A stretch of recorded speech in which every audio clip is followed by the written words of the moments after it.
So when I was shuffling and pulling these cards, I heard terms like union and twin flame, but union kept sticking out to me.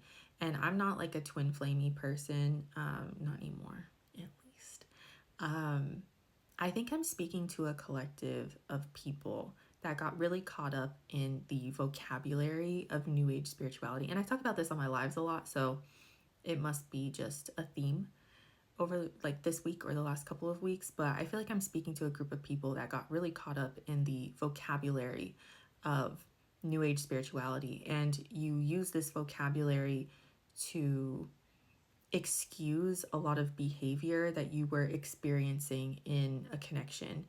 And I do see a friend here with the Page of Pentacles and the Four of Swords in the reverse that kind of gave you some perspective and brought you back down to earth a little bit, but they did it in a very gentle manner. Like they weren't super rough with you. They were just kind of like, hey, like this person isn't treating you right. I think you should look at this. And it's giving very like soft and gentle. We then have the Seven of Cups in the reverse and the King of Swords. Seven of Cups and the King of Swords in the reverse. The Seven of Cups, it's like overwhelmed, like too much in front of you.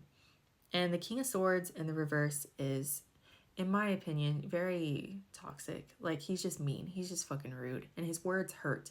And the things he does hurt. And he's also super emotionally unavailable. So this connection that you were in was very overwhelming to you. And it was also very confusing. And I think you took this vocabulary like union and twin flame and soulmates and, karmic ties and whatever.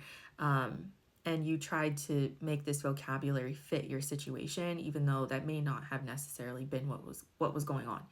And I'm not saying that twin flames aren't real. I'm not saying that karmic ties aren't real. I'm just saying that when you're in a trauma bond with someone, you will try to find every excuse in the book to not see that what you're experiencing is abuse. It's very traumatizing to get to that state of awareness when you're like, oh, this is actually like this person who I really love is actually very abusive towards me, So that's a hard thing to realize. Overall, we have the Queen of Wands reversed and the Six of Pentacles. So I think you also realized that this person was giving energy to somebody else. So definitely a third party. There's other, vocabulary, New Age spirituality vocabulary, third party energy. They're definitely giving their energy to somebody else. And I think it made you kind of go, oh, would my soulmate really do that to me? And I think this friend who popped up here kind of also nudged you in that direction. Like, would the love of your life really cheat on you? Would they really do that? I feel like it's made you question a lot about what you believe and what you believe about your connection just in general. Okay, so what's coming next?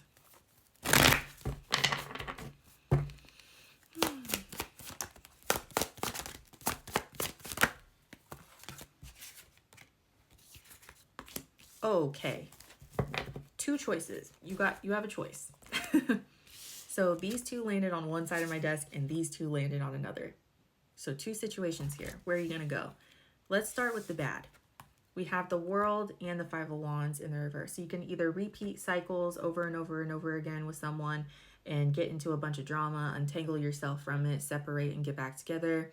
That's very typical stuff that you see in quote unquote twin flame relationships. I'm not saying that you're not a twin flame. I can't tell you what you are and what you're not. But what I do see is that a lot of people think that they're twin flames when really they're just in trauma bonds.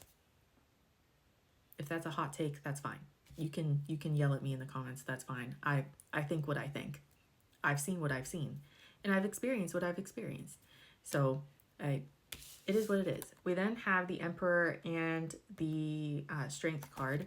So the other situation is standing in your power and realizing that you actually have a lot more authority and a lot more strength than you think you do. You actually can have more than just like settling for some relationship that's constantly confusing and maybe even abusive. Like you deserve more than that. Overall, we have the Devil, the Devil, and the Wheel of Fortune in the reverse.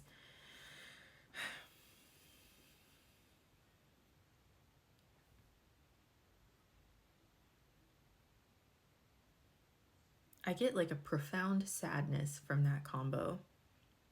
I think at the root here, I'm seeing a lack of like self-esteem. Like, do I really deserve a relationship where I can get whatever I want? And by get whatever you want, I mean like someone who's loyal and honest and hot and, you know, whatever it is that you want in a person. Like, I feel like you guys don't believe that the universe wants you to succeed. And I think that's why you're kind of stuck in this other connection, or why you're tempted to go back, maybe. It makes me sad. It makes me sad. Like, if your best friend got cheated on a million times and finally left and then was like, I think I'm going to get back together with them, you would literally look at your best friend and be like, no, you don't deserve that.